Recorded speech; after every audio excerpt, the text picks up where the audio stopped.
கோவில்ல நீங்க உள்ள போன உடனே ம்.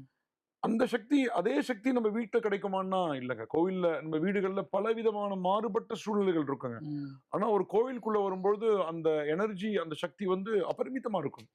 அப்ப அந்த சக்தியை பெறுவது ரொம்ப எளிமையான வகையில பெற ஒரு வாய்ப்பு இருக்கும்பொழுது, ம். அத நம்ம நழுவ விடக்கூடாது. அதனால தான் தினமும் செல்ல வேண்டும் என்று சொன்னேன். புரியுது, புரியுது. காத்தால போங்க. காத்தால எழுந்த உடனே போங்கோ. ம்.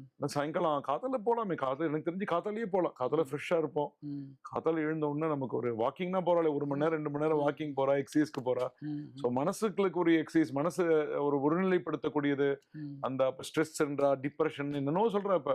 ம். அந்த வார்த்தைகள்லாம் இப்ப வந்து எனக்கு தெரிஞ்சு இப்போ ஒரு 10 வருஷமா தான் அந்த ஆமா, வார்த்தைகள்லாம் ஆமா, நம்பனா ஆமா. ஸ்கூல் படிக்கும்போது நம்ம கேள்விப்பட்டது இல்ல. இப்ப புதுசு புதுசா சின்ன சின்ன குழந்தைங்கலாம் சொல்றா. ஆமா. அ So இதெல்லாம் வரத்துக்கு காரணம் நம்ம கடவுள்ல இருந்து தள்ளி வந்ததுனால. ம். இந்த ம். வழிபாட்டு முறைய கண்டிப்பாக கொண்டு வர வேண்டும். ம். இந்த காலத்துல 8 காலம் பூஜை நடந்ததுங்க கோவில்கள். 8 காலம்